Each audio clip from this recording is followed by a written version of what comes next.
Zuko, ¿qué fue del discurso como tal lo que te impresionó, te sorprendió?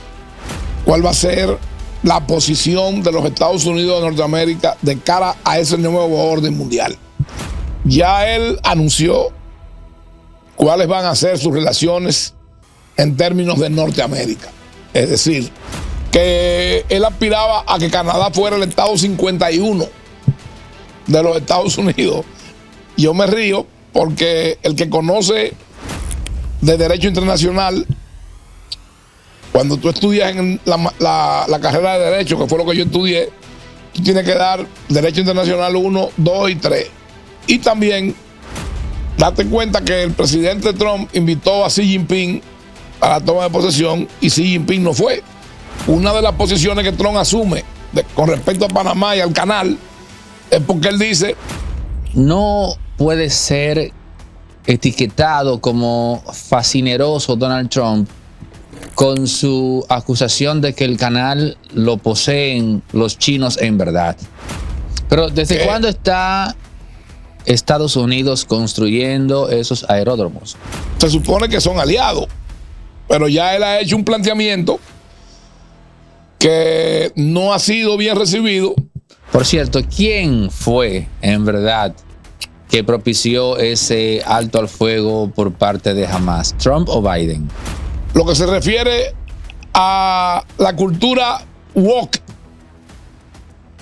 la ideología de género, ya el presidente Trump lo anunció ayer, que eso no iba en Estados Unidos, que solamente hay dos clases de humanos, dos géneros, el masculino y el femenino.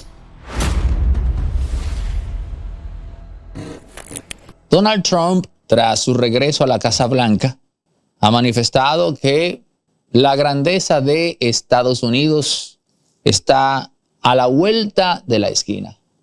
Y vamos a conversar largo y tendido sobre problemas y situaciones que se pueden dar a partir del instante en que Donald Trump volvió a la Casa Blanca. El hombre ha conversado ya con Bill Gates. Ahí vi que Bill Gates salió contentísimo de su conversación con el nuevo presidente norteamericano. Es curioso porque hay gente, también amiga de Bill Gates, que no se llevaba muy bien con Donald Trump, que imagino que en algún punto, más temprano que tarde, tendrán también que reunirse con el hoy presidente nueva vez. Y tengo frente a mí a Aristide Fernández Zuko, y con él vamos a desmenuzar este tema fascinante. Zuko, ¿qué fue del discurso como tal lo que te impresionó, te sorprendió? Bueno, en primer lugar, muchas gracias a Neudi por esta nueva invitación. Yo creo que la asunción de Donald Trump como presidente de los Estados Unidos de Norteamérica, lo primero que representa es que se establece un nuevo orden mundial en materia de la reconfiguración de las relaciones internacionales y las políticas internacionales.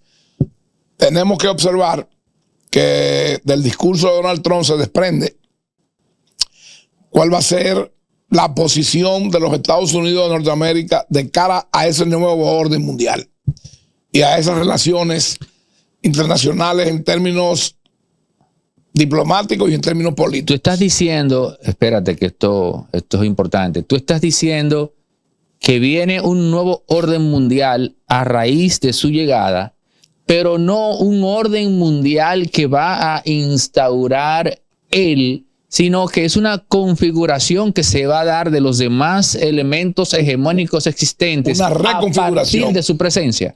Una reconfiguración. Y te voy a explicar a ti y a los amigos televidentes desde mi punto de vista por qué lo digo. En primer lugar, ya él anunció cuáles van a ser sus relaciones en términos de Norteamérica. Es decir, al sur México y al norte Canadá. Incluso llegó a decir que él va a renombrar el Golfo de México como Golfo de América. En segundo lugar, amenazó con establecer unos aranceles del 25% a las importaciones de Estados Unidos desde México. Y declaró a los carteles de la droga como agentes del terrorismo. Dijo que él aspiraba a que Canadá fuera el estado 51 de los Estados Unidos. Yo me río porque el que conoce de derecho internacional, cuando tú estudias en la carrera de derecho, que fue lo que yo estudié, tú tienes que dar derecho internacional 1, 2 y 3. Y también derecho internacional público americano de este continente. Canadá es un estado miembro de la Organización de Naciones Unidas. ¿Y cómo podría el presidente Trump pretender que Canadá sea un estado más de los Estados Unidos? Sobre todo que Canadá es parte de la Commonwealth, es decir, del Reino Unido. Entonces, la política del presidente Trump hacia México ya fue respondida por Claudia Sheinbaum, la actual presidenta de México, que precisamente recientemente firmaron un nuevo acuerdo, la Unión Europea y México. Se están tratando de blindar tanto la Unión Europea como México, porque el presidente Trump ha dicho que le va a establecer aranceles a la Unión Europea y a México. Estamos hablando de que ese orden mundial nuevo del cual hablas puede comenzar con alianzas que antes no se habían visto. En este caso, Unión Europea y México. Bueno, comenzando por ahí. No, la Unión Europea y México tienen desde hace casi 10 años un tratado de asociación comercial. Sí, pero ahora me refiero a una alianza en ese sentido política. Claro. La otra era comercial, pero esta, aunque tiene un elemento económico, pero es una alianza política porque es una respuesta a una decisión que Donald Trump ha dicho que tomará. Yo vuelvo y te reitero que ellos están tomando medidas preventivas y están tratando de blindarse frente a lo que pudiera ser la política del presidente Trump hacia la Unión Europea y hacia México. Países con los que él ya tiene tratado de libre comercio, porque hay un tratado de libre comercio de Norteamérica entre México, Estados Unidos y Canadá. Canadá es un socio comercial de los Estados Unidos y en la frontera sur de los Estados Unidos colinda con México. Entonces, con la Unión Europea, el presidente Trump es miembro de la OTAN. Es decir, que se supone que son aliados, pero ya él ha hecho un planteamiento que no ha sido bien recibido ni por la Unión Europea, ni por México, ni por Canadá. Si tú dices que le va a cambiar el nombre al Golfo de México, que el estado 51 de los Estados Unidos él aspira que sea Canadá, y que va a establecer una política arancelaria hacia la Unión Europea para gravar más los productos europeos, entonces ya esa es una reconfiguración del escenario de Norteamérica, como te dije, Canadá, Estados Unidos y México, y de la Unión Europea y Estados Unidos. Pero también tenemos que tomar en cuenta lo que el presidente Trump ha dicho al respecto de Asia, de cara a la política internacional de China. Estados Unidos tiene socios políticos y comerciales en Asia, como es el caso de Taiwán, de Corea, de Japón, de Filipinas y otras naciones que en el mar de China Meridional, es decir, en el Pacífico, hay una tensión muy grande porque China dice que Taiwán es una provincia rebelde y que ellos van a reunificar a Taiwán. En Taiwán se fabrican casi el 90% de los microchips que se usan para automóviles, para equipos de alta tecnología. Eso es una situación muy delicada y que llama a mucha preocupación a muchos países. Recientemente, hace 2 años, hubo una crisis en la producción de microchips y afectó el mercado de los automóviles. Por ejemplo, en mi caso particular, yo tuve que esperar casi 1 año y medio para poderle comprar a mi hijo un carro en México, porque no habían los microchips para poder importar los vehículos. Se incrementó el costo de los vehículos. Si ese es el escenario que hay en Asia, donde date cuenta que el presidente Trump invitó a Xi Jinping a la toma de posesión y Xi Jinping no fue, mandó al vicepresidente. Eso ya te dice que las relaciones se van a tensar entre los Estados Unidos y China más de lo que actualmente son.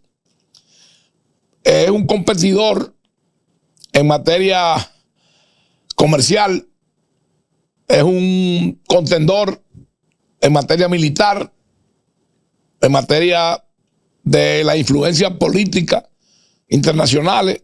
Una de las posiciones que Trump asume con respecto a Panamá y al canal es porque él dice que lo construyeron ellos, que costó la inversión más grande de dinero de los Estados Unidos fuera de su territorio y que costó 38,000 vidas humanas, muchas de ellas norteamericanas. Y que ese canal, de acuerdo al criterio de Donald Trump, lo están manejando los chinos. Y que a ellos les es muy costoso la utilización del canal para cruzar del Atlántico al Pacífico. Entonces, esta es otra situación que va a tensar las relaciones. Ya el presidente Mulino de Panamá le respondió a Donald Trump con un comunicado donde le dice que el canal es de Panamá, que Panamá es un país soberano, libre e independiente.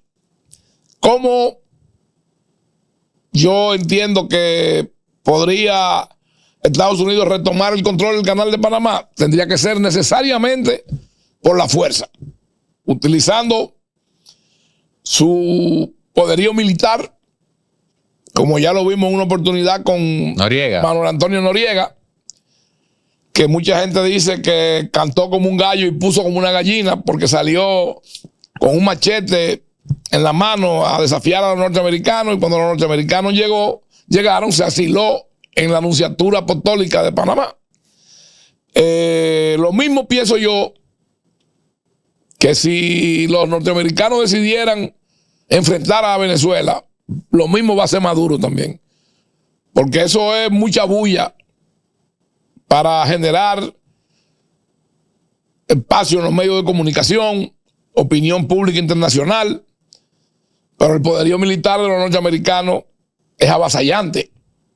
Y no es verdad que Cuba, Nicaragua, Bolivia vayan a intervenir frente a una decisión de los Estados Unidos de Norteamérica de invadir a Panamá, a Venezuela.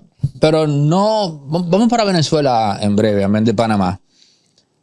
No puede ser etiquetado como fascineroso Donald Trump con su acusación de que el canal lo poseen los chinos en verdad. Bueno, yo no diría que fascineroso. Yo lo que diría es que es una posición temeraria. Tal vez extremo en el planteamiento, pero la realidad es que China efectivamente sí está buscando y está logrando tener presencia no solo en América Latina, sino en el resto del mundo. Bueno, China está construyendo el puerto más grande de América Latina en Perú. Eso es algo que también tiene a los norteamericanos sumamente preocupados. En Perú, la economía peruana se ha revitalizado producto de los recursos minerales que tiene, que lo están explotando. Lo mismo pasa con Venezuela, que tiene grandes recursos minerales. ¿Por qué razón hay 2 vuelos semanales de la línea aérea iraní a Venezuela que van y vienen sin pasajeros, llevando uranio para enriquecerlo, que lo extraen de las minas que tiene Venezuela en su Amazonía? Todo esto es parte de esas relaciones políticas internacionales que yo te he dicho que se van a reconfigurar. Si tú te pones a ver también, Estados Unidos está reconstruyendo todos los aeródromos que tenía en la Segunda Guerra Mundial en Asia, lo cual ya ha disparado las alarmas en China. Pero vamos a ver también la situación en Medio Oriente. Pero ¿desde cuándo está Estados Unidos construyendo esos aeródromos? Ese es un dato interesante. Desde hace un tiempo, por órdenes de la administración de Biden, porque no fue ayer que lo comenzaron a reconstruir. Exacto. Tú puedes buscar en YouTube que hay varios reportajes, varios videos de podcast también de eso que te estoy diciendo, de los aeródromos que eran utilizados en la Segunda Guerra Mundial y lo están rehabilitando. Eso quiere decir que ellos piensan utilizar para el movimiento de sus aeronaves militares esos aeródromos, en caso de que se generara una situación como la que ya tiene China con Taiwán y China con Filipinas y China con Japón. Hay una alianza que es de Australia, Reino Unido, Japón, Corea, y esa alianza se ha hecho para, en caso de que haya una acción de China en Asia con Taiwán o con Corea o con Japón, ellos tener el respaldo de esas naciones. Japón, que en su constitución establecía que no podían tener ejércitos y fuerzas militares más que para autodefensa, ya ha abandonado esa política y han aprobado una nueva legislación y se está rearmando, invirtiendo el presupuesto más grande de Asia en términos de inversiones militares. Lo de Japón en aviones, en barcos, en portaaviones. Lo de Japón es preocupante para Estados Unidos, claro, porque la gente no sabe que esa supuesta alianza y entendimiento que se ha dado entre Japón y Estados Unidos inmediatamente después de la Segunda Guerra Mundial. Él agarra 4 y hace millonario, 25 millones puedes ganar diario. Son 3 numeritos, hace el quemadito, el anotedón puede hacerte rico. Se agarró a 2 y se agarró 3 y si yo agarro los 4 25 millones. ¡Ay sí! Y lo quiere más fácil de ahí. Porque él agarra 4, sí, el anotedón dominando 3 numeritos, hace el quemadito mayor. Bien, de lotedón. No es un tema lineal, sino que Japón ha sido inteligente, Japón ha sido astuto y a Estados Unidos le ha salido muy, pero muy caro contar con el apoyo de Japón en Oriente, pero muy caro. Recuerda, Neudi, que Estados Unidos fue que bombardeó a Hiroshima y Nagasaki. Claro, capitalizando y por eso los japoneses claudican. Pero es a raíz de que los japoneses atacan a Pearl Harbor. Y tú sabes que se dice que los norteamericanos sabían que ese ataque venía y que lo necesitaban para justificar su irrupción en la guerra, porque el presidente Franklin Delano Roosevelt se había comprometido públicamente a no arrastrar a Estados Unidos a la guerra. Como mismo lo hizo Woodrow Wilson también. De alguna manera le sirvió de justificación el ataque de Japón a Pearl Harbor. Ahora, eso es en Asia.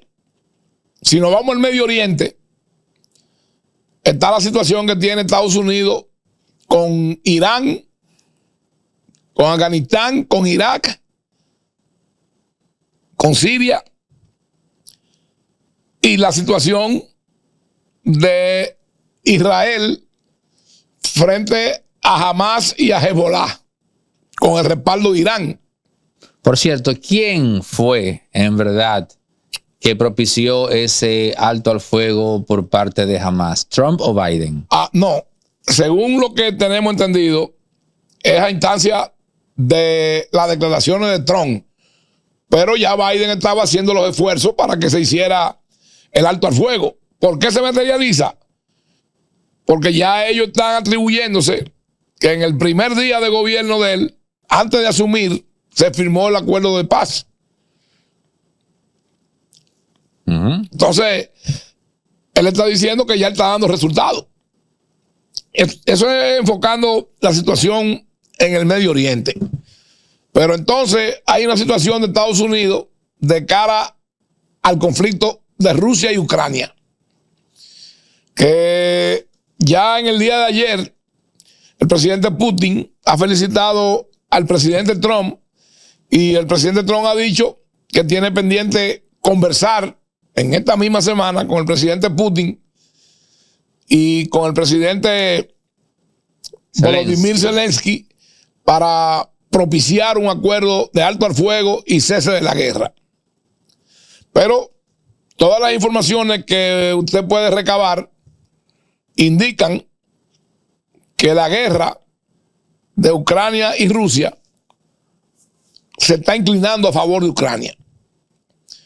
Aun cuando los rusos recibieron 10,000 soldados norcoreanos, la semana pasada desertaron 5,000 de esos soldados y se entregaron a la fuerza ucraniana. Entonces, todo esto crea una situación a nivel mundial muy preocupante. Y a esto súmale que Trump dice que para la defensa nacional de los Estados Unidos ellos necesitan a Groenlandia. Y Groenlandia es parte de Dinamarca. Es decir que, fíjate en cuántas regiones del mundo la asunción del presidente Trump plantea una nueva realidad. Por eso yo te hablo de un nuevo orden mundial, que tiene que ver no solamente con las relaciones diplomáticas, bilaterales, multilaterales y las relaciones políticas, sino también con las relaciones comerciales. Esto es una situación que todavía no está definida. No hay una fotografía clara de qué va a acontecer en el transcurso de este año. Esta situación pudiera aprovecharla la República Dominicana con un plan que anunció el ministro de Industria y Comercio, Víctor Bisonó Asa, Ito, en el sentido de traer aquí inversiones para la generación de un corredor tecnológico, entre otras cosas, para la producción de esos microchips y de alta tecnología. Ojalá el país pueda hacer esas gestiones y el gobierno. El presidente Balaguer, cuando creó las zonas francas en el país, cambió el esquema económico de la República Dominicana y después con los polos turísticos. Ojalá este gobierno y el que venga pues se enfoquen en el tema del corredor tecnológico. El presidente Fernández hizo un proyecto en la autopista de las Américas, llegando a Boca Chica, que es un parque tecnológico que tiene un instituto también de formación de jóvenes en carreras que tienen que ver con la tecnología. El famoso ITLA. Pero sí, vámonos ahora. El ITLA. Disculpa, Zuko, Venezuela. No se nos puede quedar Venezuela. Antes de entrar a Venezuela, déjame decirte Maduro y Trump. Que hay un ejemplo con referencia a Groenlandia. Hay un ejemplo, porque lo que ha planteado es comprar Groenlandia. Bueno, Andrew Johnson compró Alaska en 1867. Lo compraron por $500,000. El vicepresidente del malogrado Lincoln, que hay que decir que en su momento fue muy, pero muy criticado por esa compra, pero el tiempo le dio la razón a Andrew Johnson. Pero Alaska tiene recursos naturales inmensos, en petróleo, en minerales, en cuanto a la pesca, y además está frente a la costa de Rusia. Entonces, los norteamericanos, vamos a ponerte un ejemplo. Trump anunció ayer que Norteamérica va a Marte, al planeta Marte. ¿Y qué hizo el presidente Kennedy cuando asumió? Anunció que ellos iban para la Luna y fueron a la Luna. Entonces yo no dudo que la alianza de Elon Musk y de Donald Trump vaya en la dirección de ir a Marte. Y se está hablando de colonizar Marte hacia un futuro. Que hayan humanos terrestres que estén ahí. Si pasó lo de la Luna, ¿por qué no puede pasar esto? Ahora vamos a hablar de algo que yo te quiero señalar. En la era de Trump, que él dice que va a ser la era dorada de los Estados Unidos y que va a ser América grande de nuevo, yo entiendo que ya se pone de manifiesto que está de vuelta a la doctrina Monroe, que tú la conoces, del Big Stick. Yo entiendo y soy de la teoría de que tenemos de vuelta la doctrina Monroe desde ayer. En cuanto... Bueno, la doctrina Monroe, pero ojalá y que no venga con la estela de corrupción propia de la época del presidente James Monroe. No, pues que son épocas distintas y presidentes con ideologías diferentes. No son los mismos tiempos. Yo entiendo que el presidente Trump no va a permitir ni a propiciar la corrupción. Al contrario, él va a luchar contra la corrupción en muchos países. Yo te diría que ahora podemos entrar en lo que tiene que ver con tu pregunta respecto a Venezuela. Y yo primero quiero comenzar a decirte que el vínculo del gobierno venezolano con los carteles de la droga y el denominado cartel de los soles, date cuenta que es propio de todos los gobiernos socialistas, de los zurdos de la izquierda. Y donde quiera que hay un gobierno izquierdista, huele a mierda. Y yo no estoy asumiendo la postura de Milei o la de Bukele, no. Ese es mi criterio de hace mucho tiempo. ¿Qué saben hacer los izquierdistas, los socialistas? Repartir la pobreza. Porque riqueza no producen, ni la reparten, lo que hacen es que se la roban. Venezuela es uno de los países más corruptos del mundo ahora mismo. Fíjate cuántos barcos le han cogido con dinero. En la frontera con Surinam le agarraron un tren con cientos de millones de dólares que iban en unos furgones, en unos vagones de carbón. La vicepresidenta Delcy Rodríguez ya descubrieron qué era lo que llevaba en la maleta. Eran 300 lingotes de oro cuando fue para España. Entonces, todas esas cosas hay que verlas dentro del contexto internacional. Pues Donald Trump salió del Tratado de París sobre el calentamiento global y el medio ambiente. Donald Trump ya anunció también que sale de la Organización Mundial de la Salud. Duro palo para ese organismo. Bueno, ellos aportan una proporción muy importante, un porcentaje muy importante de los recursos que maneja la Organización Mundial de la Salud. Es bueno que la gente sepa que ese organismo no es público.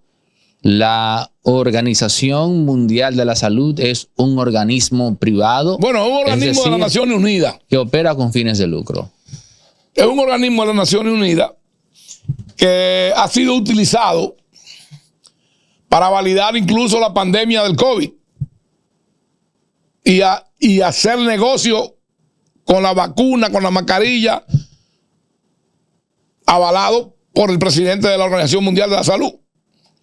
Entonces, vamos a ver también lo que se refiere a la cultura woke, la ideología de género. Ya el presidente Trump lo anunció ayer, que eso no iba en Estados Unidos, que solamente hay dos clases de humanos, dos géneros, el masculino y el femenino. Yo he visto en Estados Unidos baños en restaurantes que pueden entrar hombres y mujeres, porque permiten que entre los transexuales. He visto cómo, por ejemplo, Elon Musk está distanciado de un hijo de él porque se cambió de sexo, producto de esa ideología de género y de esa cultura woke. Entonces, hay pensadores como Agustín Laje, como otros intelectuales y personas que defienden las tradiciones, la cultura en la que nos formamos, las generaciones a las que yo pertenezco, a las que pertenecen la gente que tienen más de 40 años, que no concebimos eso, que no estamos de acuerdo ni lo vamos a estar nunca. Entonces, fíjate cómo una persona de la trascendencia, de la importancia y la influencia de Elon Musk tiene esa situación en su seno familiar. El presidente Trump ha sido muy claro al respecto de esa cultura que era propiciada por el Partido Demócrata y por la administración Biden. Y una de las principales figuras de eso era la vicepresidenta Kamala Harris, que ahora se ha comenzado a rumorar que va a aspirar a gobernadora de California. En California hay una legislación que es ultraliberal, que yo diría que promueve la corrupción espiritual, el libertinaje, la promoción y el uso de las drogas, del cambio de género en las escuelas, la formación de los jóvenes en ese estado. Es una situación altamente preocupante. Y es el estado más grande de los Estados Unidos, el que tiene incluso más votos electorales de los Estados Unidos. Y es un estado predominantemente demócrata. El gobernador de California es demócrata. Entonces, volvamos al tema de Venezuela. La única forma que Venezuela se libera de la tiranía que tienen instaurada ya ese triunvirato que conforman Maduro, Diosdado y Padrino López es con una acción militar internacional. En América hay lo que se llama el Tratado Interamericano de Asistencia Recíproca, el TIAR. Ese es un instrumento que pudiera utilizarse vía la OEA para actuar frente a Venezuela. Tú no habías ni nacido, ni estaba en proyecto cuando aquí vino la Fuerza Interamericana de Paz e intervino en este país. Eso fue la de 1916. No, de 1965. Ah, ok, esa fue la segunda ocupación. Fueron los norteamericanos únicamente. En el 1965 llegaron aquí 42,000 marines y llegaron para justificar escasa fuerza de otros países de América Latina como Brasil, Uruguay, Paraguay, Honduras.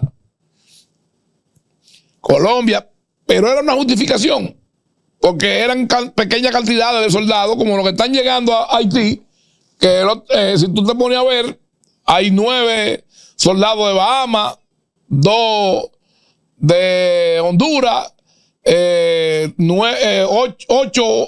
o creo que 6 de El Salvador, pero ayer llegaron 400 soldados kenianos más. Es decir, que ya hay 900 kenianos y ese pequeño grupo de otros países como una forma de justificar la presencia de esos militares y la intervención ahí en Haití. Pero Haití no es Venezuela. En Venezuela hay armamentos. En Venezuela hay un gran número de efectivos militares. Están presentes miembros de la Guardia Revolucionaria iraní, de las fuerzas militares de Cuba y probablemente ya deben de haber también efectivos militares nicaragüenses ahí. Pero en eso que has escrito, no se puede descalificar la presencia en bueno, ya no, porque Edmundo González no está en República Dominicana, pero lo que se pretendía en teoría al menos era que él supuestamente saliera de aquí a Venezuela. Pero eso es algo para mí ilusorio e irreal, porque ¿cómo tú puedes llegar a Venezuela y violar su espacio aéreo sin que te ataquen, sin que te tumben el avión?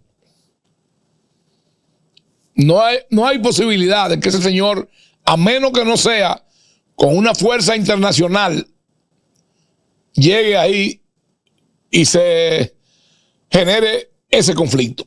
Bueno, se había planteado que el avión fuera escoltado a Venezuela, porque República Dominicana a nivel logístico está en el mismo trayecto de los asentamientos militares marítimos de Estados Unidos en la región. No, en esta región lo que está es el Comando Sur. Exacto, el famoso Comando Sur. Cuando yo organicé el Gran Show Aéreo Internacional del Caribe en el 2011, no en el que se mataron 2 pilotos, dos personas que estuvieron conmigo en la organización del primer show, lo hicieron con fines de hacer negocio, el segundo show en el 2013. Sorprendieron a Danilo y como no tenían planificación, cuando yo organicé el show, nosotros duramos varios meses suministrándole recursos a la Fuerza Aérea para que los pilotos practicaran. Se mataron 2 pilotos ahí en el malecón. Lo recuerdo. Lamentablemente. ¿Y qué? Porque habían 2, un piloto y copiloto, que estaban designados para ese vuelo. Pero uno de ellos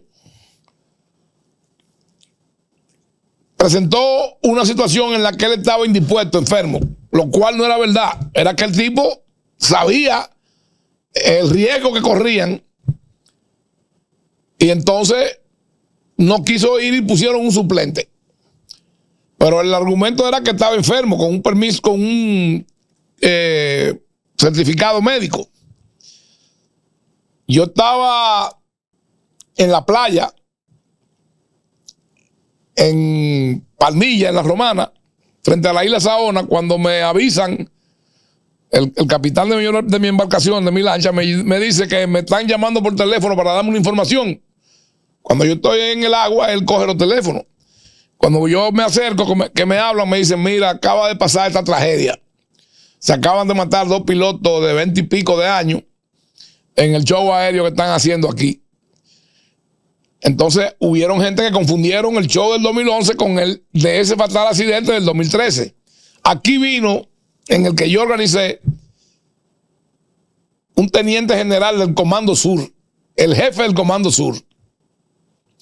Y estuvo conmigo y con Leonel ahí en el show. Vinieron 2 F-16. Vinieron aviones AWACS con radares. Vinieron bombarderos que desfilaron, que, bueno, no sé si tú recuerdas, porque de eso hace ya 9, 14 años, aquí se paralizaron las escuelas cuando los F-16 sobrevolaron la ciudad.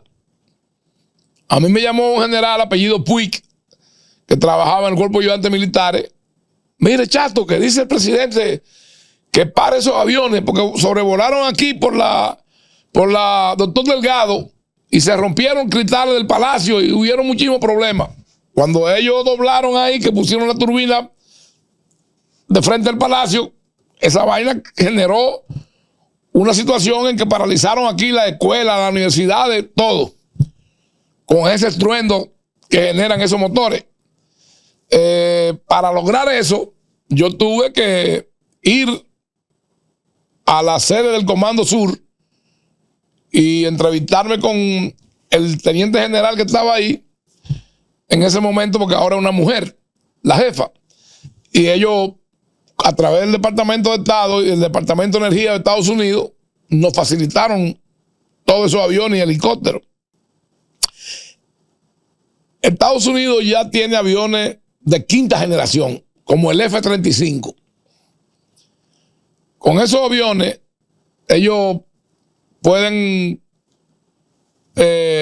apoderarse de Venezuela en poco tiempo. Tienen ahí que pueden meter soldados por Colombia, pero ya tienen soldados que están en la frontera de Guyana, de Surinam, ya lo han desplazado para ahí. Brasil también ha hecho movilización de soldados. Porque recuerda que vía el Amazonas, cualquier situación en Venezuela le llega a Brasil. Bueno, hablando de Brasil, por ejemplo, Lula da Silva, ¿qué pinta en todo esto? Bueno, él tenía una posición que ha sido clara todo el tiempo, en el sentido de que, vamos. Está bien. Continúa. En el sentido de que él quería que el presidente Maduro mostrara las actas. Ajá. Pero no reconocía a Edmundo González, tampoco reconocía a Maduro, pero no fijó una posición en el sentido de que se había cometido un fraude o de que el presidente Maduro era un presidente ilegítimo. Pero después del día 10, ya Maduro es ilegítimo. Porque ya se suponía, de acuerdo a la Constitución venezolana, que tenía que haber una transición y asumir el presidente electo por una abrumadora mayoría de los electores venezolanos, que se habla de que un 67% de los electores venezolanos que pudieron ejercer el voto, porque los 6 millones de venezolanos que hay fuera, la inmensa mayoría no pudo votar porque no tenían documentación ni tenían consulado o embajada donde votar. Entonces, esa es la posición de Lula. Por otro lado está la posición de Petro. ¿Qué dice Petro?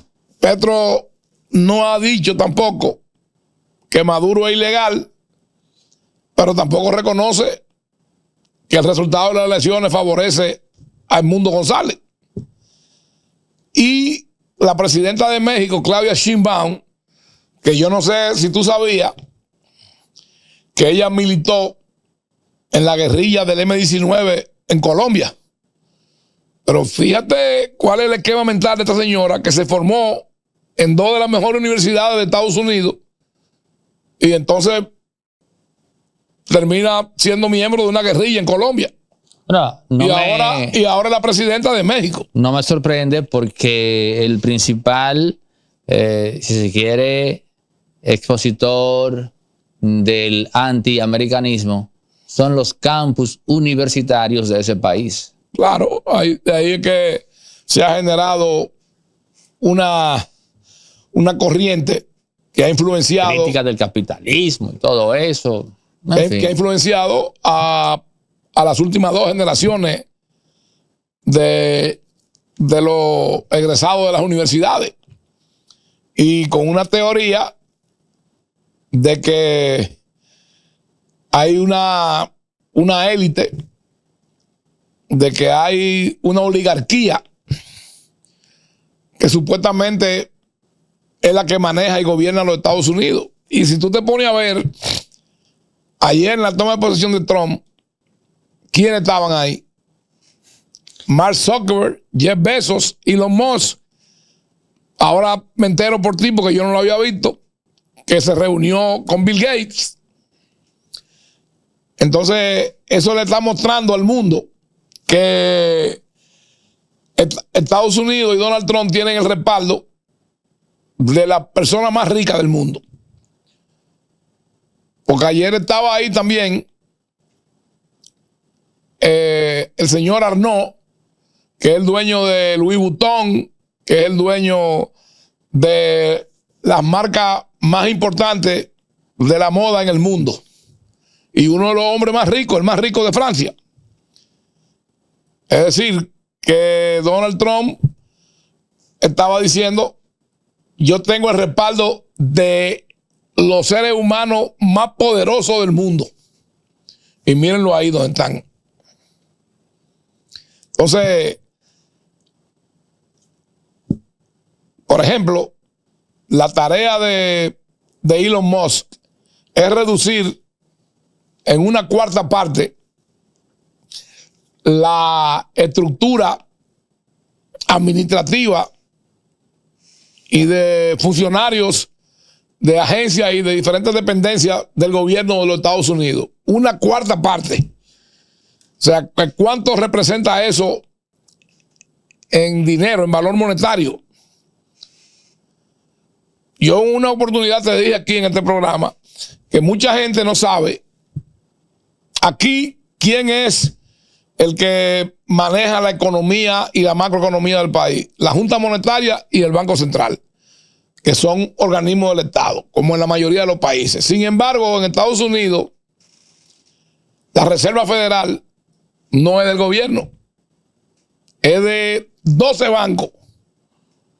Y cuyos dueños de esos bancos son los Rockefeller, son los Rothschild, son gente muy rica. JP Morgan, que es la empresa que fundó JP Morgan, que luego era JP Morgan and Chase.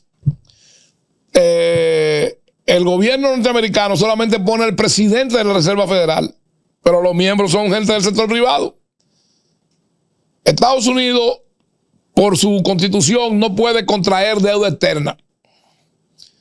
Pero ¿cuál es la moneda en la que se hacen los intercambios y las operaciones comerciales a nivel mundial? El dólar.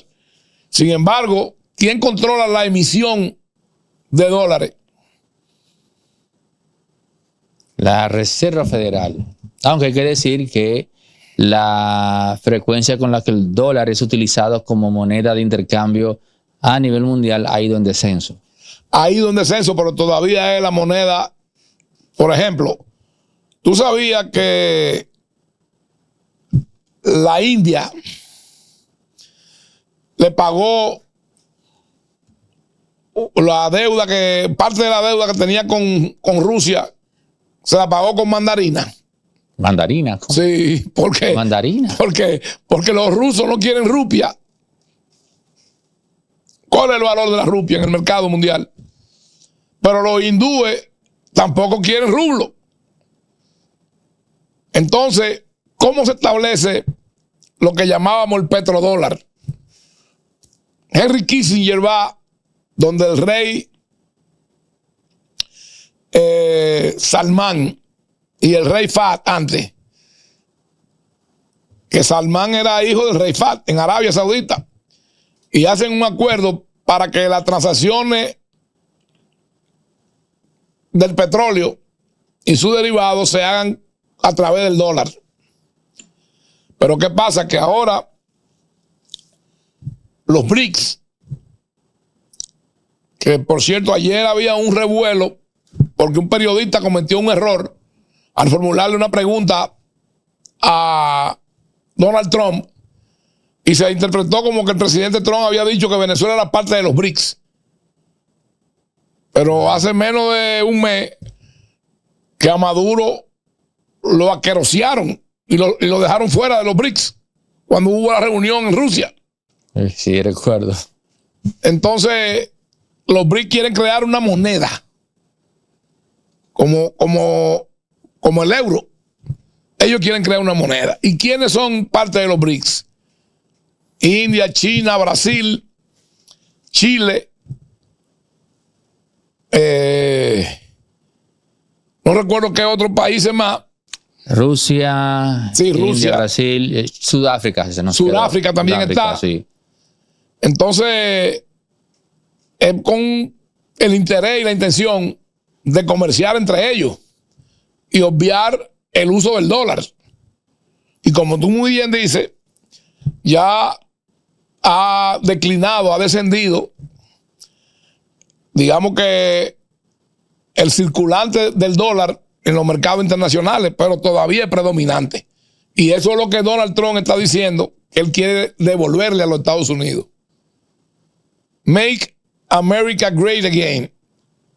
Vamos a hacer de nuevo a América grande. La era dorada de los Estados Unidos. Porque él dice ayer, si uno de sus principales aliados es el hombre que tiene la producción de carros eléctricos más importante de Estados Unidos y una de las más importantes del mundo, que es Tesla, es Elon Musk. Y sin embargo, él dice que va a abolir la ley que prohibía hasta ayer, que él firmó el decreto, la reducción y la posible eliminación de los carros de combustión. Es decir, que usan derivados del petróleo, ya sea diésel o ya sea gasolina. Entonces, hasta que esto llegue, ese punto ahí es interesante, porque tú estás hablando de un tema que tiene que ver también con las emisiones de carbono.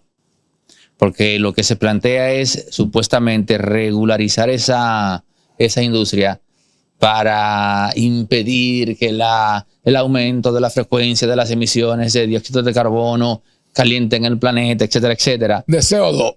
Sí, pero esto tiene un componente que tiene que ver directamente con la libertad individual, porque la gente se fija, Zuko, en el carro, por ejemplo, pero la gente ignora que el desplazamiento es parte fundamental de la libertad individual. Si tú no tienes, por ejemplo, propiedad privada, si tú no tienes libertad de desplazamiento, tú no tienes una libertad en ejercicio. Y la voluntad y la decisión de coger y decidir si yo me compro un carro de combustión o me lo compro eléctrico. También. Eso es parte del libre mercado. Exacto. Ahora, tú sabías que al final las baterías que usan los carros eléctricos son más contaminantes. Demandan petróleo para su construcción, Pues su confección. pero también son más contaminantes que las emisiones que generan los carros de combustión. ¿En qué sentido? Esas baterías son altamente contaminantes. Son con componentes como el litio. Y se supone, por legislaciones internacionales, que el fabricante que debe darle el destino final, igual que a los cabezotes nucleares, por ejemplo. Aquí, en una oportunidad, cuando yo era presidente de la Comisión Nacional de Energía, la Cervecería Nacional Dominicana mandó a través de una empresa, no voy a decir el nombre porque no quiero, son gente amiga mía, los dueños, una empresa naviera, para que esos cabezotes que se usan en la clínica y en los procesos industriales, fueran devueltos al país de origen del fabricante. Ese cabezote lo llevaron al muelle de Jaina Occidental y por un descuido lo dejaron ahí afuera. Bueno, descuido dominicano, un descuido muy dominicano. Sí, entonces eso terminó siendo recogido por los camiones de basura y terminó por ahí por el aeropuerto de Ligüero, que hay un vertedero. ¿Cómo que se llama? No es el nombre. No me acuerdo ahora el nombre. Falla.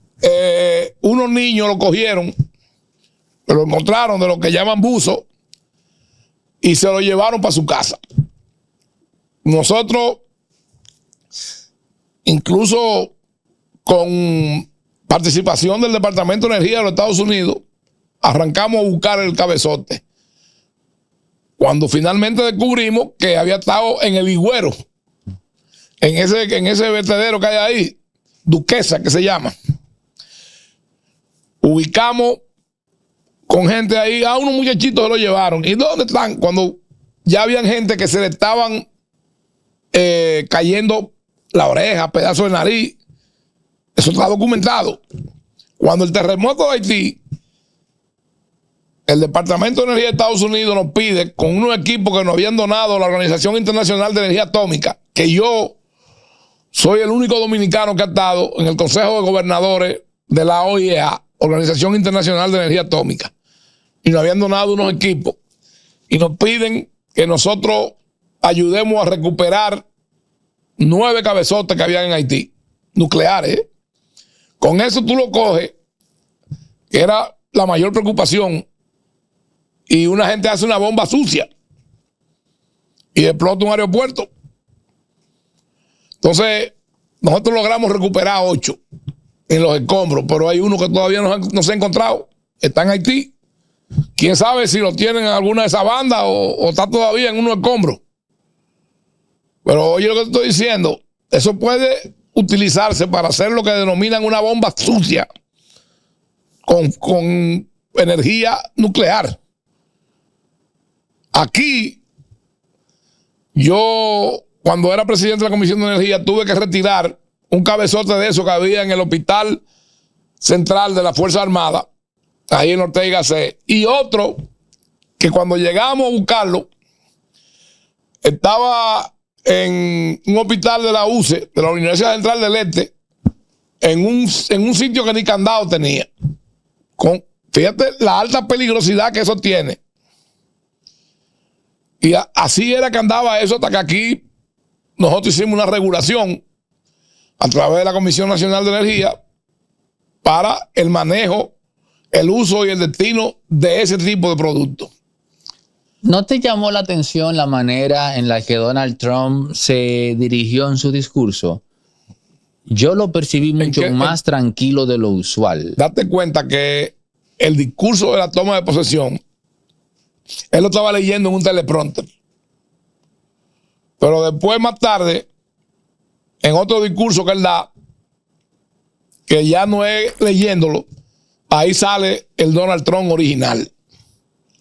Más moderado que en el 2017, porque tiene más experiencia y ya ejerció la presidencia 4 años. Pero búscalo para que tú te des cuenta. Míralo. En el que él lee por el teleprompter, en la toma de posesión en el Capitolio, y otro que en la arena del Capital One, él da otro discurso. Pues ya ahí es más beligerante, es más controversial, más agresivo,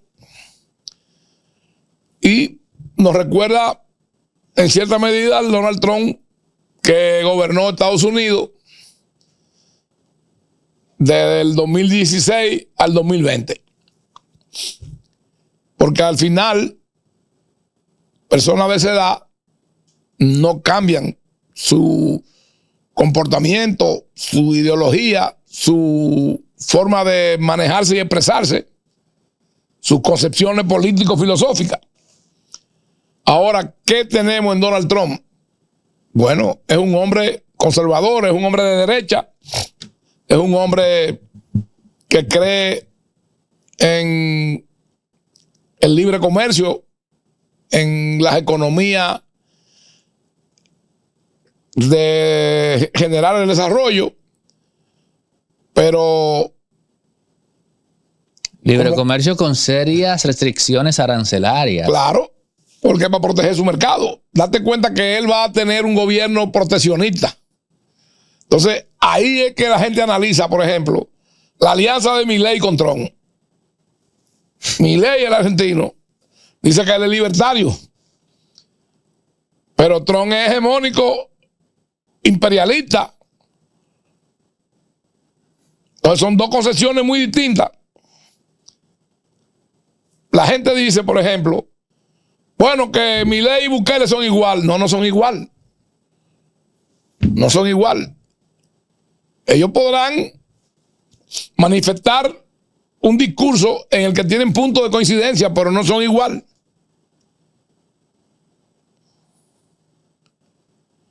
Yo entiendo que con los gobernantes que hay actualmente, la situación a nivel mundial tiende a reconfigurarse y a generar una situación más compleja. Ahora en Canadá, que Justin Trudeau Tuvo que renunciar, ese charlatán. Renunció, viene al gobierno el Partido Conservador. Y entonces, ese es un partido con ideas que no son como la que tenía Trudeau, que tenía más afinidad con Biden y Kamala que con Trump. Entonces, Trudeau tiene 9 años en la presidencia. Acuérdate que su papá fue también primer ministro. Ese es un régimen parlamentario. O sea, no es como nosotros o como Estados Unidos, como México, que tú sabes cuándo comienza un mandato y en qué día termina. Pero en los regímenes parlamentarios, una reconformación en el parlamento hace que el primer ministro salga. Porque es en base a la mayoría de los parlamentarios.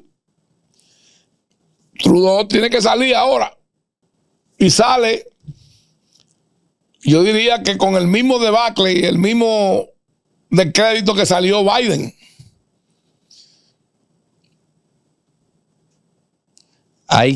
Me agrada que tu visión no es apocalíptica. Aunque dices que es complejo, pero no es una visión escatológica. No, ni pesimista tampoco. Yo soy realista. Y creo que por más que el presidente Donald Trump tenga un criterio y una concepción hegemónica, imperialista, siempre va a estar dentro del marco de la democracia. Siempre va a estar.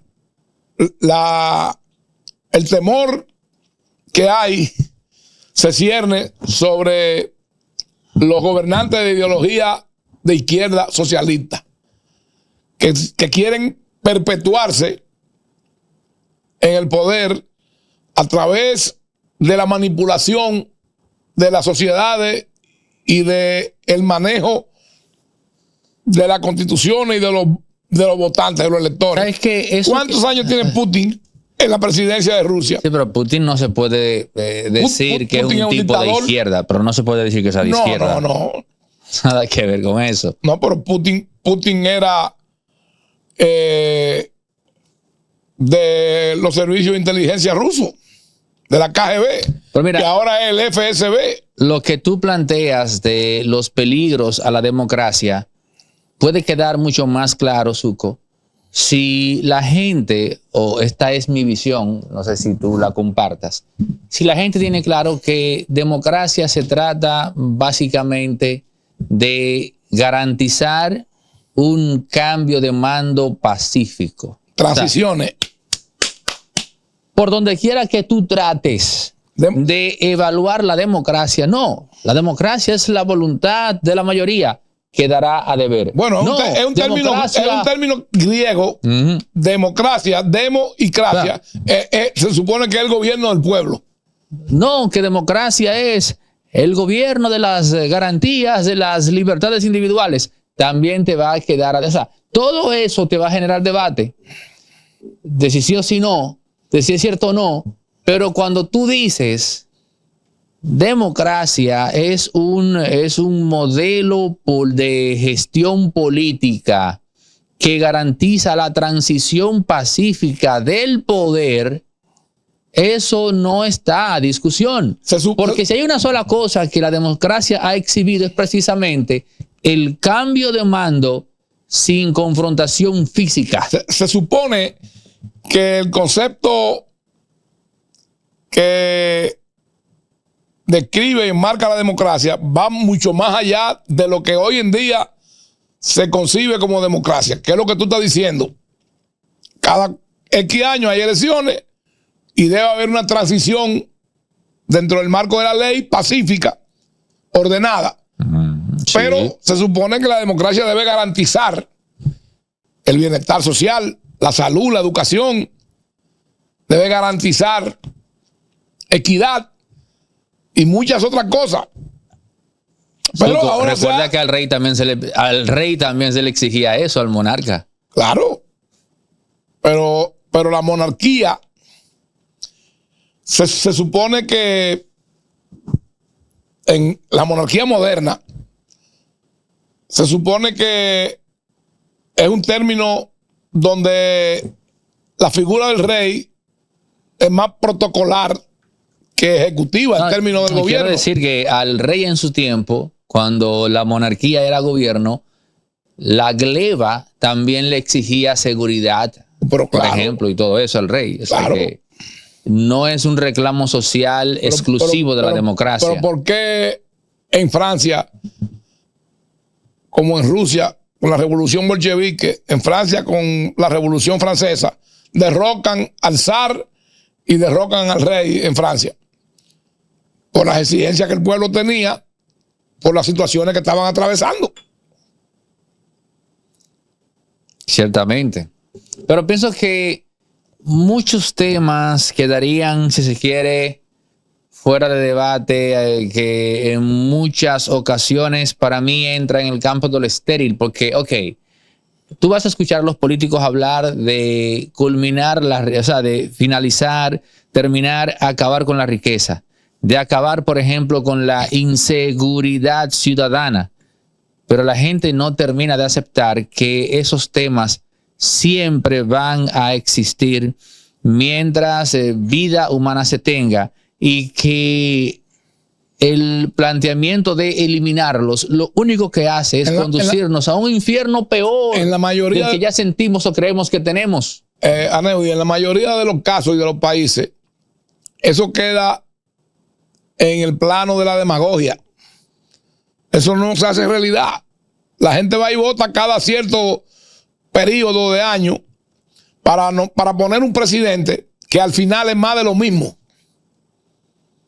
Porque yo te digo, y lo digo con conocimiento de causa y con toda propiedad, dime cuál es la diferencia que hemos tenido con los presidentes que han venido después de Balaguer. Es más de lo mismo. ¿Qué tenemos ahora? Pero tú has trabajado en varios gobiernos. Sí, pero eso no quiere decir que yo me ponga una venda en los ojos y que no vea la realidad. Tú podrías decirle a tu amigo Leonel Fernández, usted fue más de lo, profesor, usted fue más de lo mismo. Bueno, yo no diría que él, pero el gobierno sí. Porque acuérdate que llegó un momento en que la cúpula del PLD creía que la presidencia era colegiada por el presidente y el comité político. Leonel un día a mí me dijo, se molestó, dio un manotazo en la mesa que yo nunca lo había visto así. Me dijo, ¿y qué es lo que ellos se creen? Porque me fueron a exigir a mí que yo no le entregara los aeropuertos a Rodón. Yo le dije, pero eso lo aprobó el Congreso y se hizo una licitación pública y tengo la orden del presidente de entregarlo. Me fueron a ver en la oficina mía de la gobernación del aeropuerto, Franklin Almeida, Francisco Javier, Monchi Fadul, Felucho Jiménez, Euclides Gutiérrez, y me dijeron, yo queremos que tú oigas esta grabación. Me ponen una grabación de una conversación que le cogieron a Hipólito con Abraham Azul y Jesús Valdera. Y de ellos están todos vivos, menos Franklin, tú le puedes preguntar. Donde Abraham Azul y Jesús Valdera, que estaban en España, le decían a Hipólito que ellos le iban a dar en esa época del año 2000 10 millones de pesos mensuales para su campaña durante un periodo de 6 meses. A Hipólito. Sí. Y yo lo oí. Y era verdad que estaban conversando y le estaban diciendo eso. Entonces ellos me dieron a mí que yo no le podía entregar al aeropuerto. Y yo le dije, bueno, yo, hasta donde tengo entendido, aquí hay ley, hay constitución y hay un presidente. Se hizo una licitación y la orden que tengo es que se lo entregue. Y dentro de 2 días yo lo voy a entregar, porque esto no es mío. Me reclamaron, me dijeron, tuvimos discusiones. Yo le dije, bueno, pues ustedes me excusan que yo tengo trabajo. Me paré y lo dejé en la oficina mía y me fui. Ellos fueron a donde Leonel con la queja. Cuando yo fui, que él me mandó a buscar y me dijo, aquí vinieron la gente del comité político a quejarse en este sentido y en esta circunstancia con usted. Yo le dije, bueno, presidente, ellos le dijeron por qué fue. Dígame usted. Y cuando yo le digo, ahí es que él se molesta y da un manotazo en el escritorio y me dice a mí, llámeme, hágame el favor a Danilo Pérez o a Carolina, la secretaria. Y yo voy y llamo al que entró fue Danilo Pérez. Y él, muy molesto, le dijo, llámame a estos individuos que vengan aquí a una reunión conmigo ahora mismo. Que el presidente soy yo o son ellos. Muy molesto. Yo terminé de hablar y de definir con él las instrucciones y le dije, tengo programado entregarle los aeropuertos el lunes. Me dijo, proceda, que eso ya es un compromiso del Estado. Bueno, y yo el lunes simbólicamente le entregué una llave a Abraham Azuri.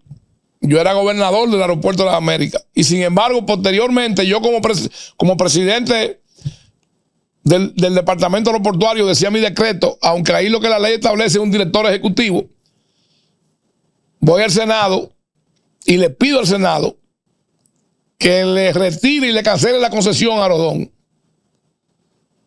por el incumplimiento del plan maestro, el incumplimiento de las inversiones en los 6 aeropuertos que ellos manejaban. Tú ibas, todavía hoy hay cubetas para recibir la gotera en los salones de Zona Franca y donde abordan los pasajeros. Y la imagen que tiene el que va a un país, sobre todo que la espina dorsal de nuestra economía es precisamente el turismo. La primera impresión que tiene es cuando llega y la última que tiene es cuando se va. ¿A dónde? En los aeropuertos. Y esa gente tenían un desastre ahí. ¿Tú no has visto que los jetway, los pasillos por donde tú abordas los aviones, eso parece un baño sauna porque no hay aire? Los baños eran un desastre. Pero en Punta Cana no es así. No, Punta Cana es un aeropuerto privado que no es manejado por una concesión, que es hecho con inversión privada de ellos. Estas 6 infraestructuras son del Estado que se le concesionaron a ellos. Y yo demostré que cuando yo era gobernador de las Américas, yo lo tenía mejor que como ellos lo tienen actualmente. Y aquí se hicieron cumbres importantes que me tocó a mí recibir en esas 3 cumbres a los presidentes de muchos países. Pues aquí hubo una cumbre de la Unión Europea y los países ACP, África, Caribe, Pacífico, que eran los países que eran en colonia de la Unión Europea, de los países de la Unión Europea. Que yo me relacioné con ellos cuando yo era ordenador de la Convención de los Mes Cuartos. Y me tocó ser presidente de un consejo de ministros de la Unión Europea y los países ACP en Samoa, en una isla del Pacífico. Que para tú llegar allá tienes que ir en un avión que vuela desde Hawái o desde California hasta Samoa, que hay que cruzar el dateline, o sea, cambiar de día en la zona horaria y después coger un avión más pequeño para llegar a Samoa porque el aeropuerto no recibe aviones de los que vuelan esa distancia. Entonces, aquí remodelamos el aeropuerto. Cuando yo llegué a la gobernación, la terminal original del aeropuerto había sido objeto de un incendio. Lo remodelamos, ampliamos la pista en 60,000 metros y la rampa donde se estacionan los aviones, porque la señora Minú Tavares había dicho, que era la vicecanciller y estaba manejando y coordinando eso, que iban a venir más de 50 aviones de cuerpo ancho, aviones grandes, y entonces tuvimos que hacer eso para parquear los aviones. Al final vinieron como 20 aviones. No vinieron lo que ella dijo. Entonces, muchos presidentes vinieron en vuelos comerciales, otros de algunos países vinieron juntos en un mismo avión. Bueno, yo estaba un poco, si se quiere, por los bordes de Morfeo, pero debo confesar que esa revelación histórica de ese tema de Leonel y comité político me trajo de vuelta a este mundo. Gracias, hermano, por compartir conmigo. Déjame decirte algo por último. Adelante. ¿Quiénes son los que traicionan a Leonel? Bueno, tú dejaste lo mejor para el final. ¿Quiénes son? Yo no sé. El comité político. Ok. O por todos se quedaron con Danilo. El único que se fue del comité político con Leonel fue Bauta Roja y Franklin Almeida. Ya. Después todos se quedaron con Danilo. Entonces, ahí está una muestra más que evidente de esa situación. Bueno, Aristides Fernández Zuco acá en Impolíticamente Correcto, compartiendo con nosotros su amplia visión, ¿no?, de alcance profundo en temas geopolíticos y como aderezo, la guinda del pastel en la parte final, algunas florituras acerca de la realidad del juego de poder en República Dominicana. Señores, los que no se han suscrito pueden hacerlo, activar la campanita, compartir, dar like y como siempre, en pie estamos a la vuelta. Muchas gracias, Neudi. Y en los próximos días veremos si se hace realidad lo que yo te estoy pronosticando aquí con relación al presidente Trump, al nuevo orden mundial, a la situación que se va a generar, que obligará a reconfigurar la política y las relaciones internacionales. Bueno, ahí está, señores. Nos vemos. Empieza el próximo. Pero yo tengo una suplementación cerebral y es a través de los productos Qualia. Qualia tiene productos para el sueño, tiene productos para la memoria, tiene productos para el enfoque mental. Y desde hoy, a toda la gente que quiera tener cuidado de su desempeño cognitivo, en el 829-741-3061, hagan sus pedidos que nosotros le hacemos llegar el producto Qualia, ¿no? Para que esto tú lo tomas con una comida al mediodía o el desayuno, simple, para que en el transcurso del día tu cerebro esté activo, tu cerebro esté fluido, tu cerebro esté en un constante estado de alerta. Este es el producto, 829-741-3061. Ustedes hacen o apartan el producto y se lo enviamos donde esté en cualquier parte del país. Esto es parte de mi secreto para no tener que usar un teleprompter. Señores, recuerden que Resorte Media tiene estudios inmensos con capacidad de 4 a 6 personas, con tomas en movimiento, así que emprendedores, estudiantes, universitarios, empresas, todo aquel que esté ubicando, ¿no?, un setting de estudio para hacer podcast bien ubicado, estratégicamente ubicado en Bellavista, casi llegando a la Núñez de Cáceres. Aquí puede encontrar esos estudios. Figuras como Noel de la Rosa, Eladio Hernández, La Quinta Pata, Anro Rivas, un servidor. Grabamos acá en los estudios de Resorte Media, donde se está gestando la comunidad de influencers o no comentaristas, analistas locales e internacionales. Están saliendo de acá, de estos estudios. Reimberto Pichardo, no se me podía quedar, Reimberto, el buen amigo Reimberto Pichardo, todos grabando acá en los estudios de Resorte Media. En el número que ves en pantalla ahora mismo puedes escribir y apartar tu cita para que vengas a conocer los estudios y los planes que tenemos de renta y alquiler de espacios desde 30 minutos en adelante, con capacidad para 4 o 6 personas. Toma ese movimiento y laborando desde las 7 hasta las 11 de la noche. Resorte Media.